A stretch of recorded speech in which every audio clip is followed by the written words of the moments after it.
Simu yirukana. Kuna mapepo anaenda kwa ajili ya pesa. Ibintu byose ntabwo tugurukana mu izina rya Yesu Kristo. Tuvifukuze kwa jina la Yesu. Inzara yakwishe ntabwo wasenga. Kuna na vitu tunafukuza kwa jina ya pesa. Ni inzara yirukanwa n'ibiryo. Pepo na njaa hawezi kufukuza kwa jina la Yesu. Pepo ya njaa nafukuza kwa jina la chakula. Mungu akupee pesa in the name of Jesus. Hallelujah. Hallelujah. Amafaranga. Pesa. Tumpa jewe chaka amafaranga kandi nasikia. Izina rya Yesu. Pokea. Hallelujah. In the name of Jesus. Kadueleza imana yacu cyubahiro. Amafaranga. Pesa. Ubuse akakanya navuga ngo ngiye gutega gukatisha Trinity n'amafaranga afite. Hii sana naweza nikaenda kusema naenda kukata tiketi ya Trinity na sina pesa. Kandi nubwo nagenda ngo mbabwire ngo mumvuko ni mare gusa. Tena siwezi kwenda kuambia msikie Mungu amesema mlipe tiketi. Wewe wanakuchapa. Ukupitwa. Niboko. Anakuweka bingu. Amafaranga. Pesa. Kwa umuntu mwicaye ngo jyewe bari faranga. Ambia mlipo wako mwambie heshimu pesa. Hallelujah. Heshimu pesa. Umuntu ufite amafaranga. Utana pesa.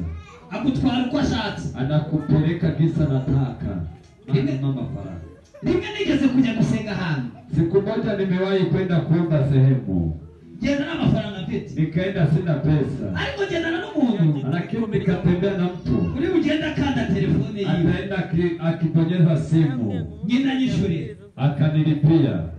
Noneho ndeni mu modoka. Mimi nimeketi kwa gari. Hari ibintu bibiri nibaza. Kuna vitu viwili nilikuwa na uyu muntu turi kujyana. Huyu mtu tukikuwa na yeye. Aramutatishuje.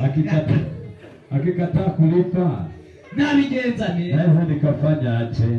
Icyo kintu kikandero imagarara. Hiyo kitu kaniletea aibu ndani yangu. Ese umuntu nguru. Je, sahi avuye makiruka. Huyu mtu akitoka kakimbia. Cyagenda gute? Inaweza kuwa aje?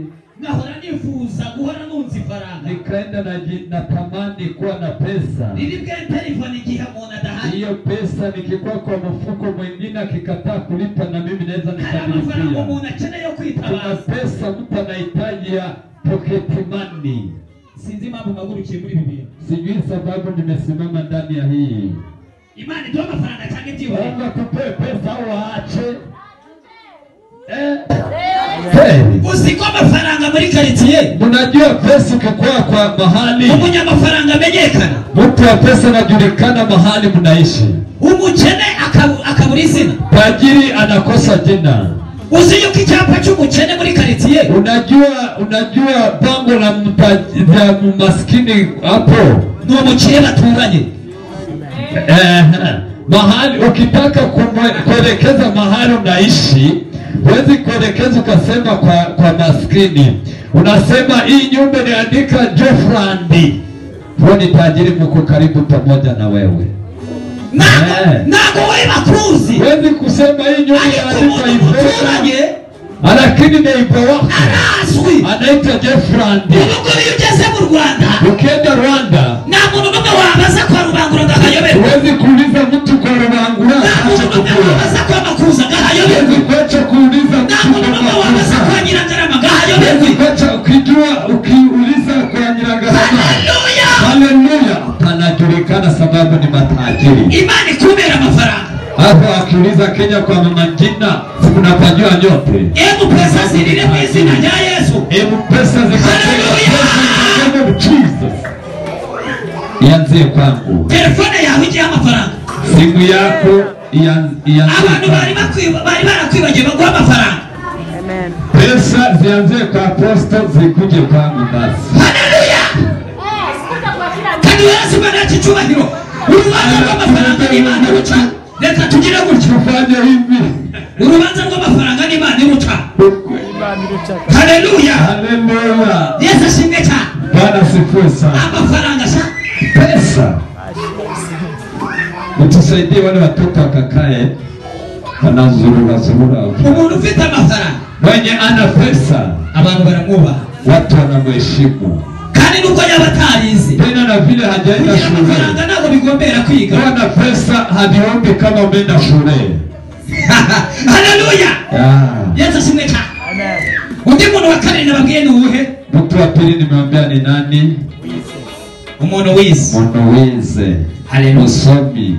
Haonago niba hari umuntu utazakinisha, kama mtu hawezi kuchezesha, ni umuntu babyutsaga mu gitondo, ni mtu alikuwa anaamsha asubuhi, rimwe na rimwe yanyaye ku buriri, sometime akikuwa amekojoa kitandani, bakajya kumwoza, wakaenda kumwosha, bakamutegurira imyambaro, wakamwandaa, bakamushakira gurude, wakamutafutia bakamuha ikereyo, uji ya kupeleka, bakamushorera, bakamujyana muri garidiye, wakamupeleka huko nasari kusoma, akiga garidiye ya mbere, akasoma nasari ya akiga kwanza, garidiye ya kabiri, akasoma nasari ya pili, ya gatatu, akasoma nasari ya akiga tatu, primary, akaingia primary, akiga secondary, akaingia akagereka university, akaingia chuo, akagerekaho na PhD, akaingia na huko university bali akakuwa na ndetse PhD, akiga na doctora, akapata na doctora. uwo muntu, Huyo mtu, haleluya, impamvu zamutinya ni iyi, mutezeshe, hari udupapuro yibitseho, kuna cheti, ushobora kumubona uyu munsi inkweto yahega, unaweza kumuona kama ilivyo ejo ukabona iracanye, yatemepindama,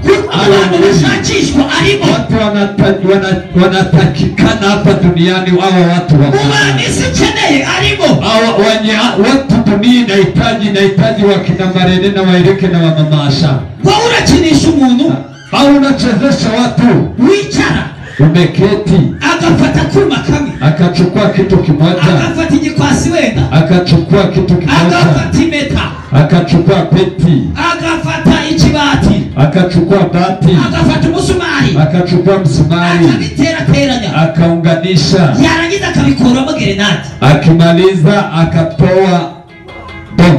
uyu muntu nta byanjye ashyizeho, Huyo mtu hajaweka akili, si kiroho, ni kimwili hiyo, lakini akili haleluya kubwa. yarangiza Akimaliza akamenya aka kantu waze, akajua kitu hiki kazica umuntu, kataua watu, akicara iyo ngiyo muri Afghanistan, akaketi huko Afghanistan, sijui ni huko, akaduterateranya, akaunganisha, yarangiza akavuga ati aka kantu karembura isi, akimaliza ili sasa ikiripuka watu watakufa, kubera kwiga gusa, kwa sababu ameenda shule akajifunza. umuntu wize, Mtu ambaye ushobora kumubona uyu munsi arya irindazi, sasa unaweza kumuona leo anakula sukuma, ejo ukamusanga muri yuwe, kesho kaenda kwako kakuta friji imejaa kuku, ariwe winjiza abantu, yeye ndo anaingiza watu mahali kwa ofisi fulani. aba bantu babiri maze bakubwira, Hao watu wawili nimekwambia ujye ubitondera, usiwachezeshe, kuko amateka yabo ajya ahinduka, kwa sababu historia yao inabadilika mara moja. undi muntu wa gatatu, Mtu mwingine wa tatu nababwiye, nimewaambia n'umuntu ni mtu urahangaha mw'iriteraniro, ameketi hapa kwa hii ibada, wavuganye n'Imana, ameongea na Mungu, ijambo rivuga ngo akaongea juu yake, akamwambia zakugirira neza, nitakutendea zakugenda imbere, nitaenda mbele yako, zakurambika, nitakuvalisha, zagutunga, zaguheka, nitakubeba, zakubakira, nitakujengea, zakugaburira, nitakupea chakula. haleluya. Kuna mtu anayeahidi, Mungu amemwahidi hivyo. uyu muntu wavuganye n'Imana, Huyo mtu anaongea na Mungu, afite ubushobozi ana uwezo. bw'ibi bintu bibiri Kwa nababwiye, hivyo vitu viwili nimewaambia, afite ubushobozi bwo gutunga amafaranga, anaweza kutoa afite pesa, n'ubushobozi bwo kwica, ana uwezo wa kuua. yego rata aho katugire gutya, Yesu ashimwe cyane, Haleluya, katugire gutya, dupepere Yesu ari mupepee Bwana. mureke mbabwize ukuri, Wache niwaambie, iyo umuntu ari mu rusengero, mtu akikuwa kanisani n'aba afite vibe zo mu rusengero, hana vibe ya kanisani, ntabwo Imana ishobora kukubona. Mungu hawezi kukuona. Kama uko hapa lakini moyo wako huko hapa, Mungu hawezi kukuona. Icyakora kukubona yakubona Mungu gatoya, anaweza kukuona ariko kidogo, bitakwereka umuhanuzi, lakini hawezi kukuonesha nabii. ukava mu rusengero Ukakuja kanisani, nta n'ukubwiye ngo ukuntu Yesu agira neza, hakuna mtu amekwambia sikia Yesu amesema hivi. Kweli Clear master. Aho. Haleluya. Amina. Mureke babwize ukuri. Msikie niwaambie ukuri. Munzu y'Imana. Kwa nyumba ya Bwana. Habamo ijambo rihumuriza. Kuna neno la kurudisha faraja. Kwa nyumba ya Bwana. Habamo ibintu. Kuna kuwa na vitu bidafitwe n'abo hanze. Watu wengi hawana. Abo bantu batatu mubwire. Hao watu watatu nimekuambia. Ujye ububaha. Waheshimu. Ariko utinye. Lakini ukaogope. Uwavuganye n'Imana. Mwenye ameongea na Mungu. Ubu njyewe ndahangaha muri Kenya. Yeye ako hapa Kenya. Iwacu ni Nyagatare Rukomo. Kwao ni Nyagatare uko Rukomo. Aho ngaho. Hapo. N'insinga z'umuriro zimwe na zimwe ntabwo zibona kubera intoki. Na singa na waya za stima hazionekani kwa sababu ya migomba ya ndizi. Haleluya. Amen. Epio ngiyo hirya yo. Uko chini uko ushango kabisa. Urenza mafamu. Ukipita kwa mafamu ya ngombe. Mahali ibikuyu bahinze ibigori. Mahali kulikuwa kwa mafamu. Haleluya. Amafamu. Mahali kulikuwa majani mingi ya ngombe, kumelimwa mahindi. Imani kamuriyo.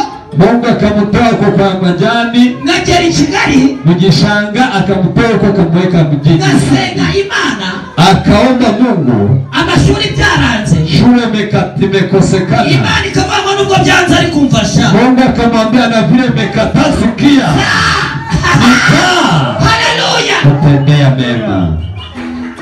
Ndangije nibikao nzayima. Nikimaliza nikaweka mitaa ya Mungu.